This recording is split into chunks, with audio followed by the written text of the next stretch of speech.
왜 제가 이 제목을 썼냐면 이거는 일제시대 때 굉장히 우리가 어려웠을 때잖아요. 이 시를 쓴 이제 이 작가가 우리 밑에 이렇게 있는 봉선화가 그잖아, 내 모양이 처량하다 그렇게 얘기하고 있단 말이에요. 그런데 한편 보면 이 처량한 봉선화가 바로 자기 자신을 얘기하고 있어요. 어쩌면 그 시대를 대표하는 그런 모습을 얘기했는데, 오늘 본문을 보면서 어떤 우리는 지금 상실감의 시대를 살고 있기 때문에 저와 여러분들도 마찬가지로 결국은 우리도 이와 같이 진짜 울 밑에 있는 봉선화 같은 그런 상실감의 시대를 살고 있는 것은 아닌가 생각하면서 오늘 이 말씀을 또 살펴보기를 원합니다. 자, 오늘 그 마태복음 22장의 혼인잔치 얘기인데요. 예수님이 비유의 말씀입니다. 실제로 있는 얘기가 아니라 설명하기 위해서 비유를 했어요. 자, 혼인잔치를 벌리는 장면이 나오죠. 근데 보면 청한자라고 나와 있어요. 이 좀 어느 정도 위치가 되는 사람들은 아무나 혼인잔치에 갈 수가 없어요. 뭐 우리도 보면 유명한 연예인들 보게 되면 혼인잔치를 하는데 우리도 한번 참여해 봐야지, 맛있는 것도 먹어야지 하고 참여하는데 들어갈 수가 없죠. 마찬가지예요. 특히 유대인들은 청한 사람들만 참여할 수가 있어요. 그런데 보니까 청한 사람들이 안 오는 거예요. 오기 싫어서. 그래갖고 이제 사람들 급히 시켜갖고 너무 자리에 비었으니까 가서 이런 사람 저런 사람 다 모으라 했더니 선한 사람도 모이고 악한 사람도 모이는데 또 제대로 복장도 안 갖춰 있는 사람들이 막 앉아 있는 거예요. 그래서 제대로 예복을 갖춰 있지 않은 사람들을 쫓아내는 장면이 나와요. 그러면서 이제 비유에 예수님의 비유가 끝이 납니다. 도대체 이 비유는 무슨 뜻일까? 생각을 해보게 되는 거죠. 뭐 여러 가지로 생각할 수가 있겠죠. 그러면서 그런 많은 우리가 또 얘기를 나누기도 하죠. 우리가 혼인잔치 할 때, 그럼 뭐 심지어는 뭐 이런 얘기도 있죠. 뭐 그럼 우리가 예배 드릴 때 해당되는 건가? 그럼 우리 복장을 또 어떻게 해야 되는 건가? 뭐 이런 얘기까지 어떤 주고받는 그런 내용인데요. 사실은 이 비유의 말씀은 그렇게 간단한 문제가 아닙니다. 이 얘기의 시작은 21장부터 시작되는 거예요. 거기 보게 되면 이제 예수님 시대 때 항상 예수님이 그런 그 십자가의 사건을 보면 우리가 알 수 있겠지만 그 당시에 보면은 대제사장이 있었죠. 그런데 대제사장의 이름은 가야바였습니다. 보통 그 예수님이 십자가에 그런 사건이 있을 때 그 해 제사장에서 대사장을 1년에 한 명씩 뽑아요. 돌아가면서.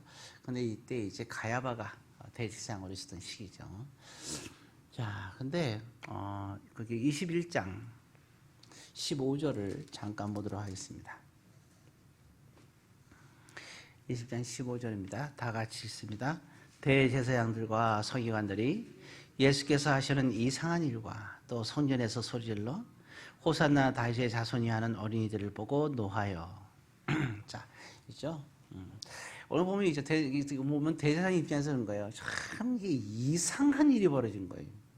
그리고 그가 분노하였다 그랬어요. 사실은 이게 보면 우리가 볼 땐 참 대제사장은 나쁜 놈이다. 바리새인들, 유대인들, 예수님 죽인 사람들 참 나쁜 놈이다. 그러는데 뭐 그건 뭐 우리가 당연히 이렇게 생각은 하겠죠. 그런데 사실 보게 되면 굉장히 그 전에 이 상황 21장에서 보게 되면 예수님 십자가는 이제 27장에서 십자가의 사건이 벌어지는데 훨씬 전의 얘기죠. 21장에서 있는 사건입니다. 대제사장은 굉장히 이때 극심한 스트레스를 받게 되는 거예요. 분노까지 하였다 그랬죠. 이게 상실감이 온 거죠. 이 큰 상실감이 대제사장과 바리새인들에게 찾아오게 된 거예요. 도대체 왜 그러면 이 대제사장에게는 상실감이 이상한 일들이 벌어졌다 그랬어요. 도대체 이 일들이 무슨 일이고, 그리고 내가 두 가지 특징적인 일이 벌어져요. 앞에 두 가지 일이 벌어지는데 그게 이 대제사장에게는 굉장히 큰 상실감을 가져오는 거예요. 자, 첫 번째 이제 그 일을 말씀드리면 이제 그 예수님이 예루살렘에 입성할 때 스가랴 9장 9절에 보면 나오는데 그런 게 나와요. 유대인의 왕이 오실 때 나귀 새끼를 타고 성전에 올 거라고 얘기를 하고 있어요. 예수님 그래서 이제 예수님은 유대인의 왕이시잖아요. 그죠? 묻잖아요. 빌라도가 물어요. 너가 유대인의 왕이냐? 뭐 십자가의 모든 여정 속에서 아무것도 안 하고 잠잠한데 딱 한 가지 대답을 해요. 요때 대답을 해요. 너가 말하였다. 딱 얘기해요. 그래서 빌라도가 예수님이 십자가 할 때 유대인의 왕이라는 편말을 갖다 이렇게 해주는 거예요. 요 한마디 때문에. 딱 한마디를 하시거든요.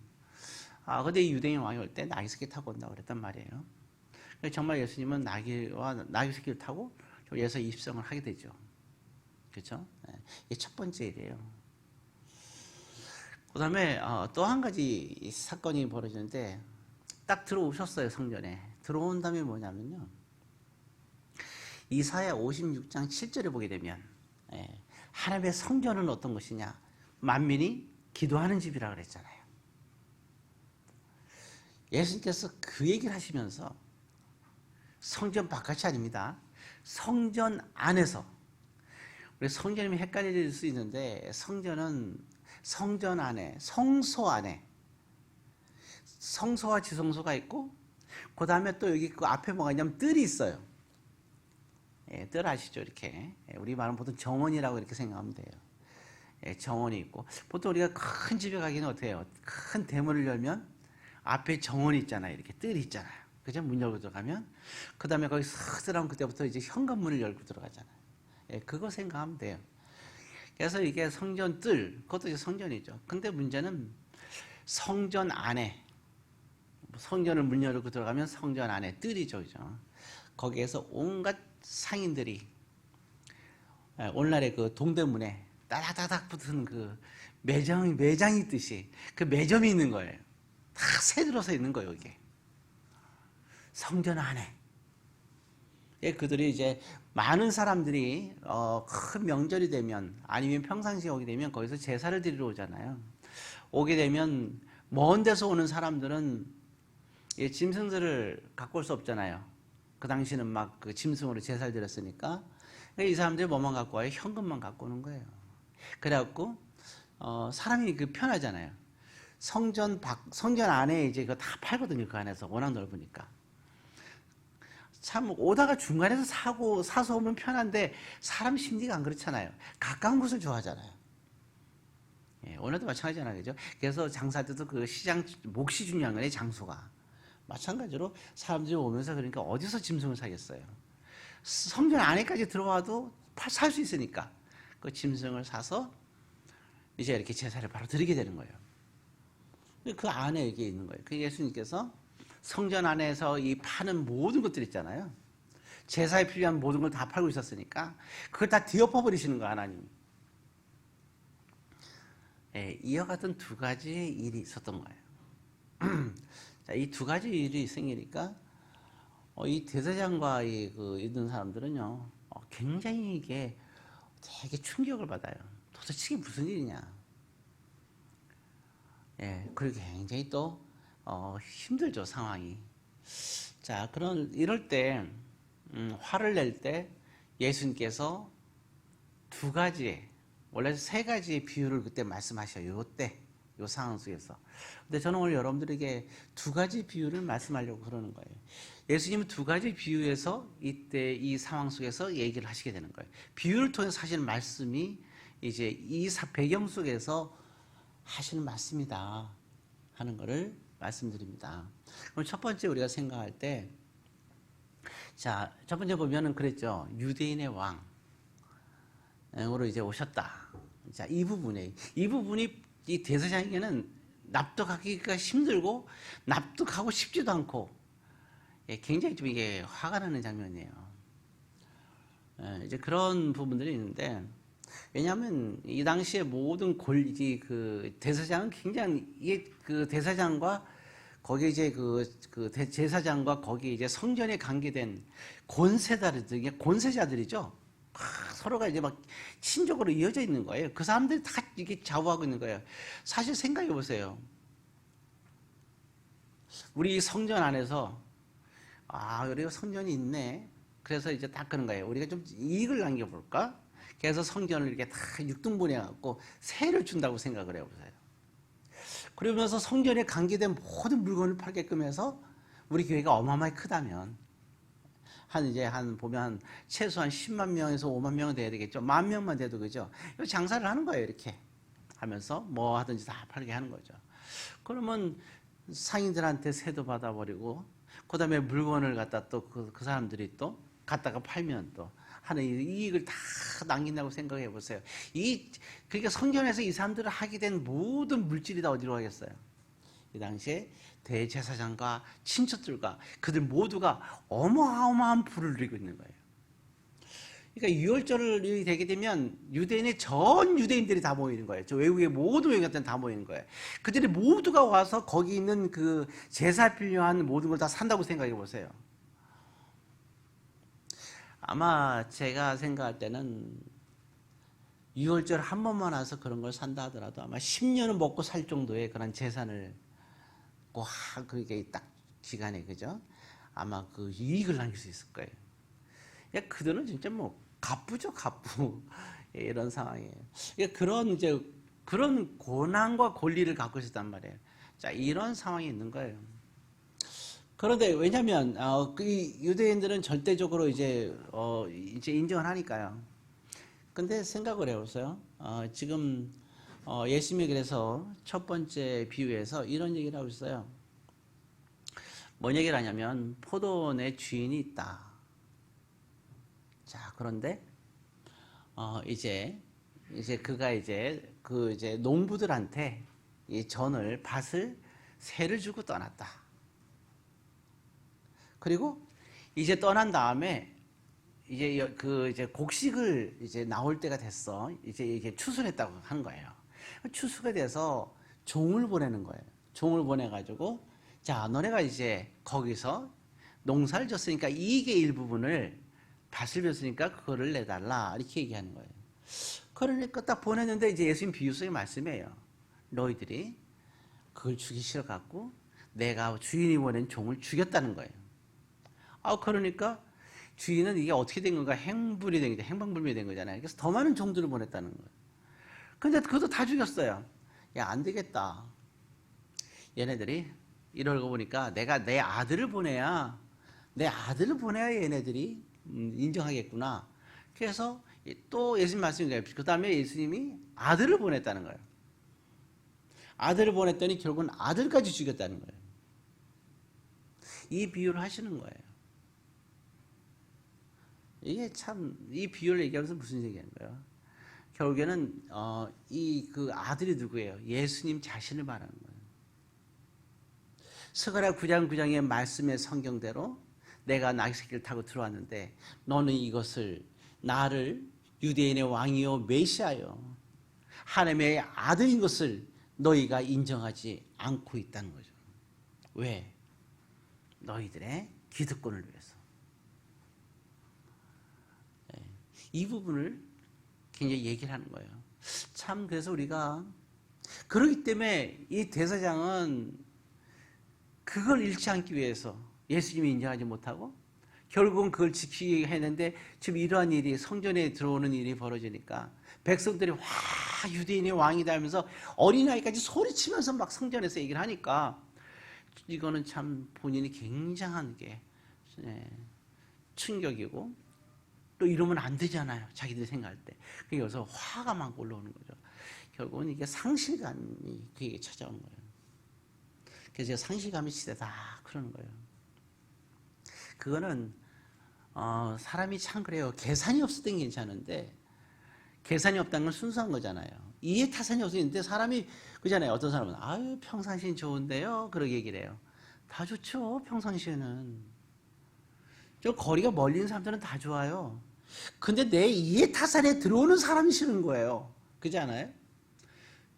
저기 멀리 있는 누가 어떤 대통령이 어쩌다 그래도 그래? 아유 나쁜 애 좋은 애 이러죠. 그럼 막상 내 삶 속에 들어와서 나를 갖다 그렇게 한다고 해보세요. 진짜 우리 분노가 오는 거죠. 그런 부분에서 얘기를 한 거고 결국은 예수님은 아들까지도 죽이려는 그 대제사장에 대해서 얘기를 하고 있는 거예요. 참 이런 부분들을 얘기를 하고 있고, 그 다음에 또 한 가지 이제 비유가 바로 오늘 저와 여러분들이 보고 있는 혼인잔치에 대한 비유입니다. 혼인잔치에 대한 비유예요. 예, 두 번째 이제 그 두 가지 이상한 일 중에서 첫 번째 일은 이제 그 나귀를 타고 들어온 장면이 있었다 그랬죠. 또 한 가지는 아까 얘기했죠. 성전에서 어떻게 했어요? 그들을 다 쫓아냈잖아요. 예, 성전은 만민이 기도하는 집이야. 그러면서 막 채찍으로 막 하고 막 다 뒤엎어버리면서 다 쫓아내버렸어요. 깜짝 놀랐죠, 사람들이. 그들에게 세를 주고 거기서 어마어마한 물질을 갖다가 이렇게 추구하는 대제사장과 그들의 입장에서 볼 때 이렇게 성경을 갖다 막 들이대면서 얘기하니까요. 이사야 56장 7절을 가지고 얘기하면서 막 그렇게 쫓아내니까 야, 이거 뭐 어떻게 할 수도 없고, 또 성경에 나와 있는 말씀이니까요. 굉장히 예수님이 분노하면서 그랬거든요. 그들의 그냥 그 기반이 하루아침에 무너질 것 같은 이런 어마어마한 충격에 이게 빠지게 된 거예요. 그러다 혼인잔치의 비유를 얘기를 하는 거예요. 아까 이제 혼인잔치에 대한 얘기는 여러분들에게 말씀드렸잖아요. 자, 청한 자. 거기 보면 제일 먼저 혼인잔치에 이제 청한 자라고 얘기했어요. 청한 자를 오라 했더니 오지 않는다. 그러니까 예수님께서 청한 자, 누굴 청했어요? 다 청했죠. 자, 오늘 저 여러분들이 이 자리에 앉아 있습니다. 예수님께서 청했어요. 자, 여러분뿐만 아니라 많은 사람에게 여러분들이 말씀을 전하죠.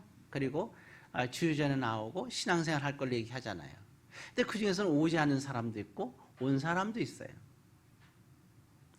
그래서 일단 그럼 여기서 대제사장은 이 사람들은 어때요? 지금 성전에 있고 예수님 앞에 있잖아요. 그러니까 이 사람들은 이미 청한 자로 자리에 앉아 있는 사람들은 맞아요. 혼인잔치를 비유할 때. 그런데 두 번째 또 이어서 얘기하는 말씀이 있단 말이에요. 자, 그런데 청에서 왔는데 청에서 와야 될 사람이 안 와서 많은 사람을 초대해서 자리에 꽉 차게 앉혔다. 자, 그런데 앉아 있는데 두 얘기하는 게 뭐냐? 선한 사람과 악한 사람이 같이 앉아 있다는 거예요. 자, 이제 여기에 이제 해당되는 거예요. 그럼 이 대제사장은 어디에 된 거예요? 악한 자이죠. 그러면서 뭐라 하냐? 예복을 입지 않은 자가 앉아 있다는 거예요.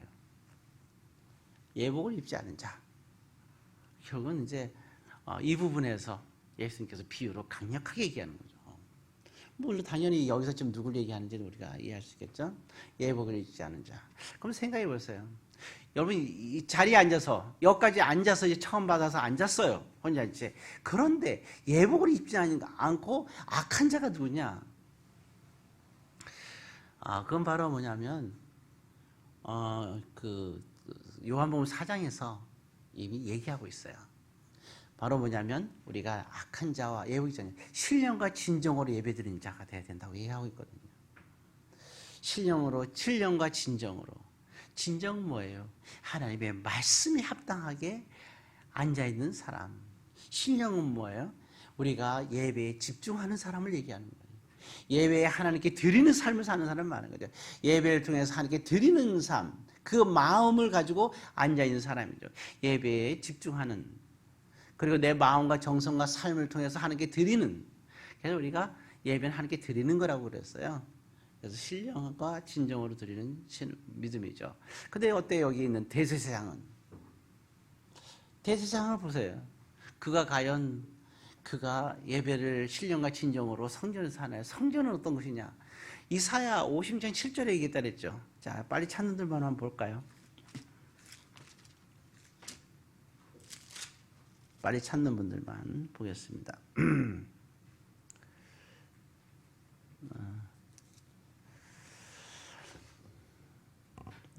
거기 그 구약성경 1036페이지입니다. 예, 구약성경 1036페이지.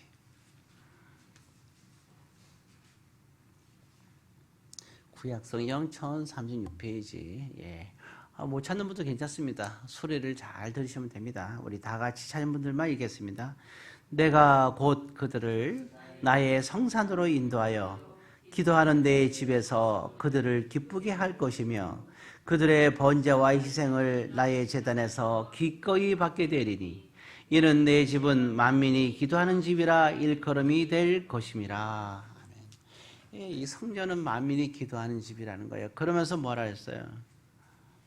기도만 얘기하는 게 아니에요. 번제와 희생을 얘기하고 있어요. 즉 제사를 드린 곳이라는 거예요. 여러분 기도에는 제사가 들어가요. 나는 왜 기도하는데 응답이 안 되지? 제사가 없는 기도는 기도가 아닙니다. 만민이 기도한 집이라 할 때 희생과 이와 같은 모습이 나오죠. 번제와 희생. 우리가 잘 알잖아요. 번제 제사가 있고 희생 제사가 있다는 것을 알 수가 있어요. 자, 이와 같은 부분이죠. 그래서 이 부분을 얘기를 하는 거예요. 예, 그런데 지금 이 그 대사장과 그리고 바리새인들과 이 사람들의 생각에는 이제 그들의 마음속에 뭔가요? 신령과 진정으로 그들은 과연 이 성전에서 섬기고 있나요? 그렇지가 않죠. 그들에게는 계산이 있어요. 예, 그들은 이 마음에 탐심이 있는 거예요. 포기할 수 없는 게 있다 그러잖아요. 그게 뭐예요? 물질적인 걸 포기할 수가 없는 거예요. 예, 그들 속에 있는 것이죠. 그리고 또 한 가지 뭐냐면 그들은 모든 사람들이 다 누굴 봐요? 믿는 사람들이 다 이 대사장과 거기에 이제 관계된 그 바리새인들과 사두개인들 뭔가 뭉쳐 있거든요. 종교의 최고의 지도자들, 그걸 공회라고 합니다. 이 사람들을 모든 백성들은 그들에게 순종하고 그들에게 따르고 있는 거예요. 이 사람들이 모여 있는데 이 명예욕을 이거를 버릴 수가 없어요. 어쨌든 이제 그러한 부분에서 그들이 모든 것을 가지고 있는 거죠. 그러니까 예수님을 그러니까 인정할 수가 없는 거예요. 여러분 신앙생활이란 그래요. 아까 신령과 진정인데 신령과 진정인데 신령이란 말은 나를 드러내면 신령한 마음은 될 수가 없어요. 예수님이 드러날 수 있어야지. 오늘 혼인잔치에서 이 얘기를 하고 있는 거예요.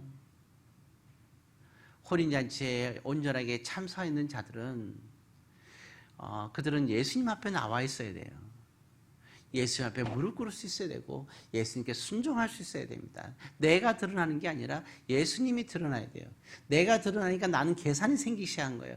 내가 드러나니까 저들에게 인정받아야 되고 내가 드러나니까 내가 나의 생각대로 돼야 되고 내가 드러나니까 내가 모든 물질의 소유나 이런 것이 다 나에게 유익이 돼야 되는 거예요. 나에게 유익이 돼야 되는 거예요.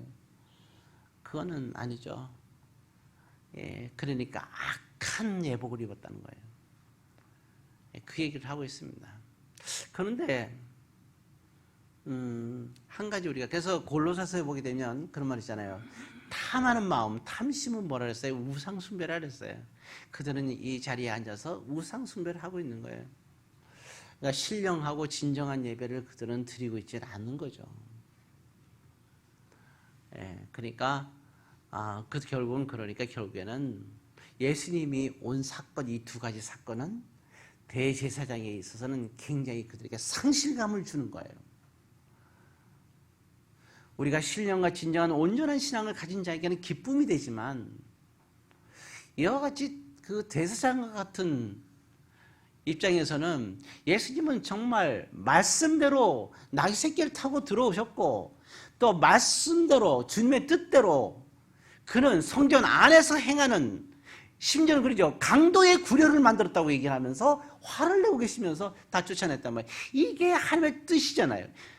성전에서는 하나님이 중심이 돼야 되는 거 아니겠어요? 그런데 이들은 그것마저도 자기들의 유익을 위해서 성전 안에서도 자기들의 유익을 위해서 자기의 생각을 위해서 자기의 뜻을 위해서 자기를 나타내기 위해서 그들이 자리에 차지하고 있는 거예요. 그래서 높은 기쁜 자일수록 주님을 드러내야죠. 믿음이 좋다는 것은 그잖아요. 낮아지는 자가 높아지겠고 그랬단 말이에요. 높아지고자 하는 자는 낮아지리라. 대제사장은 너무 자기 자신을 높이고 있는 거예요. 사람들이서 그래요. 나를 높이는 만큼 주님은 낮아져요.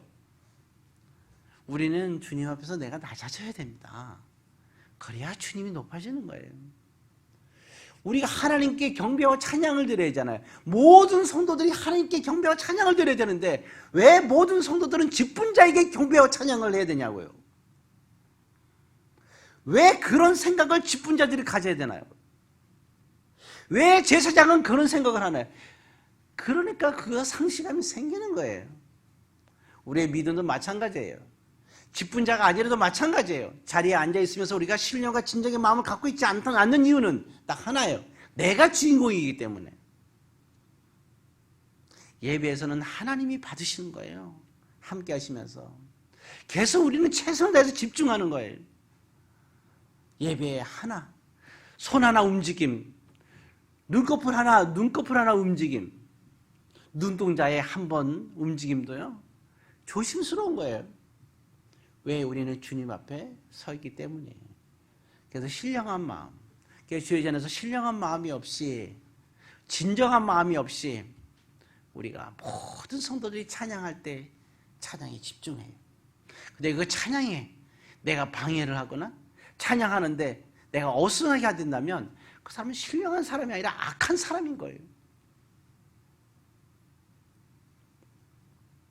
제가 여기서 컵 있는 물을 마시지만 마신 이유는 말씀과 예배에 더 유익을 위해서 마시는 거예요. 그렇지 않다면 마실 이유는 없어요. 목적과 동기와 이유가 다릅니다. 예.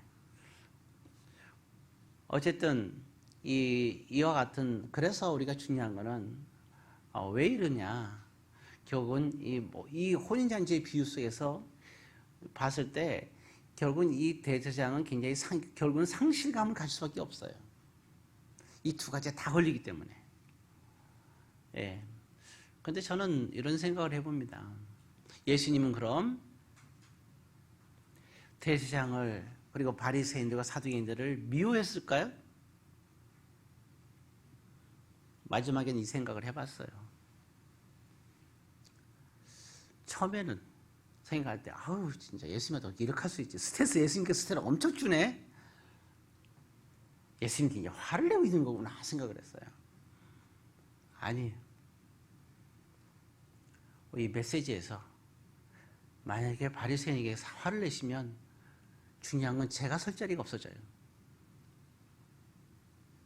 왜냐하면 바리새인이나 저나 여러분들이나 다를 게 뭐가 있어요? 우리 밑에선 봉소라가 내 모양이 처량한데 그 모습이 내 모습인 거고, 그 모습이 그 대사장의 모습이고, 그 모습이 저와 여러분들의 모습이란 말이에요. 근데 우리 마치 거기에 나는 자유한 것처럼 아니거든요. 그게 저와 여러분들의 모습인 거예요. 그래서 성경이 기록되어 있는 거예요. 예수님은 그래서 이 비유를 우리에게 얘기하고 있는 거예요. 대제사장이 그렇게 상실감을 갖는 두 가지 이유가 너희에게도 있고 나에게도 있다는 거예요. 그게 난 너를 미워할 수가 없다는 거예요. 그래서 이 비유를 너에게 얘기하겠다는 거예요. 너희가 두 가지의 그 마음을 버리고 너를 내리고 너를 낮추고 주님을 받아들이면, 그래서 이 회복이 어디에 있느냐. 그래서 수가성 여인에게 만나면서 예배에 대해서 얘기를 한 거예요. 여인에게 아무 얘기도 안 했어요. 인생의 비전을 갈 때 아무 얘기도 안 했어요. 낙심되어 살고 있는데 단지 예배만 얘기했어요. 근데 이 여인은 물동이를 던지고 동네로 뛰쳐들어가요. 왜냐하면 깨달은 거예요. 모든 회복은 예배에 있는 거였거든요. 그리고 나니까 생각이 들었어요. 아브라함이 지시할 땅으로 그 고생해서 가나안 땅에 다 들어갔어요. 근데 처음에 한 게 뭐예요? 하나님께 예배를 드렸어요. 그냥 예배를 드렸구나 생각을 했어요. 아니에요. 그건 예배를 통하여 그는 하나님 앞에 회복됐던 거예요. 그리고 가장 우리가 알죠? 우리가 인류 역사상에서 가장 위대한 순종을 나타낸 게 창세기 22장이죠. 다행이에요. 저를 통해서 그걸 나타내지 않고 아브라함을 통해서 최고의 순종이 뭔지를 우리에게 보여준 이 사건이 미리 있었으니 얼마나 좋아요. 그게 없었으면 저한테 만약에 그걸 얘기했으면 어떡하지? 이런 생각이 들 정도로 정말 가슴이 긴장되는 순간이에요. 근데 그걸 창세기 시대 때 아브라함을 통해서 그걸 보였으니 얼마나 감사해요. 저를 통해서 나타나지 않아도 아브라함을 통해서 최고의 순종이 무엇인지 우리에게 보여줬잖아요. 그리고 성부 하나님께서 예수님의 그러한 십자가에서 아들을 내어준 사건이 얼마나 위대한 사건인지를 그 사건을 통해서 모델로 우리에게 보여주셨으니까 이미 그것이 예시대성이 얼마나 좋아요. 그런데 생각해 보세요. 아브라함이 이삭을 하나님께 바칠 때 무엇을 통해서 바치겠어요? 예배였어요. 하나님의 예배를 통해서 아브라함과 이삭의 위대한 순종을 받으셨던 거예요. 사울왕이, 버림받았던 사울왕이 끝까지 그가 붙잡고 있었던 게 있어요. 그래도 하나님 안에서 내가 회복되기를, 하나님의 사랑이 있기를 끝까지 죽는 순간까지도 갖고 있었던 게 뭔지 아세요? 하나님은 받지 않았지만 그는 늘 항상 예배를 드렸어요. 그것만을 놓을 수가 없었던 거예요. 그만큼 예배가 소중한 거예요. 사무엘이 순종하지 않는 사무엘에 대해서 사울왕에 대해서 얘기를 하는 거예요. 제발 순종해야 된다. 근데 정말 생각하는 거예요. 사무엘은 수많은 이 위대한 사무엘, 영성인 사무엘이 생각하는 거예요. 무슨 말을 해야 사울이 도대체 순종해야 된다는 걸 깨달을까 생각하다가 최고의 단어를 생각하는 거예요. 그게 뭐예요? 예배였어요. 그래서 이렇게 얘기합니다. 예배보다 중요한 것이 순종이다. 이만큼 예배가 중요한 거예요. 모든 회복은 예배에서 시작됩니다. 야곱이 28장에서 길을 떠나요. 그리고 다시 돌아와요. 그리고 다시 하나님을 만나요. 진짜 홀로 떠날 때도 마찬가지고 28장에서 떠날 때도 마찬가지고 베델에서 35장에서 다시 베델로 돌아올 때 마찬가지고 떠날 때와 돌아올 때 떠날 때 아무도 없고 쓸쓸하고 아무것도 없는 가운데서 떠나는 그 나홀로 돼서 떠날 때 그 야곱이죠. 28장에서 35장에 많은 가족을 거느리고 돌아오게 되죠. 근데 저는 떠날 때나 돌아올 때나 항상 그 하나님께 위로와 힘을 받는 야곱의 모습. 어떻게 위로를 받아요? 베델에서. 그곳에서 베델에서 이건 하나님의 전이라 그러잖아요. 그건 뭐예요? 아무것도 없지만 몸과 마음으로 하나님께 제사를 드리는 거예요. 예배를 드리는 거예요. 모든 건 예배를 통해서 시작되는 거예요. 그래서 신앙의 출발과 끝과 우리의 모든 회복은 예배에서 시작되는 겁니다. 그래서 중요한 거예요. 그래서 예배는 소중한 거고요. 그 사람의 신앙의 척도는 어디서 보느냐? 예배에서 볼 수가 있는 거예요. 예수님은 얘기하고 있어요. 예배 드릴 때 신령과 진정으로 예배 드리는가? 그 여인에게 딱 한마디만 해요. 너의 인생에서 갈 길을 모르겠고 만족이 없느냐? 만족을 위해서 정말 하려면 딱 하나, 신령과 진정의 예배를 드려라. 이게 바로 그 여인에게 해답이었어요. 오늘 혼인잔치를 통해서 오늘 거기 있는 모든 그 제자들과 그리고 그 대제사장과 거기 있는 바리새인들과 사두개인들에게 그들에게 얘기해 주는 거예요. 너희들의 회복은 여기에 있다. 혼인잔치에서 신령과 진정의 예배를 통해서 너희의 상실감을 회복하라. 너의 문제의 모든 회복의 출발은 예배에서 시작된다는 거예요. 오늘날의 예배는 우리가 교회에서 예배는 그럼 무엇이 있나요? 그래서 공예배가 중요한 거예요. 주일 오전 오후 예배, 수요 예배, 금요 기도예요. 이것이 공예배입니다. 그 사람이 하나님의 은혜에서 잘 될 사람, 그리고 정말 놀랍게 쓰임 받을 사람이 누구겠어요? 예배를 예배답게 드리는 사람, 그 사람을 통하여 회복을 하는 거예요. 여러분 다니엘을 기억하시죠? 다니엘이 이런 바벨론 시대의 그 위기 속에서, 어마어마한 위기 속에서 정말 그 왕 다음 밑으로 있는 상태에서도 사자굴에 들어갈 수밖에 없었던 그 어마어마한 위기 속에서 살아남는 다니엘이 왜 가능했어요? 그는 우리가 잘 알잖아요. 밤에 하나님께 뭐 했어요? 날마다 하나님께 예배를 드렸습니다. 자, 이제 말씀을 마칩니다. 오늘 이 예배를 통하여 여러분들이 회복이 있길 바랍니다. 기도하겠습니다.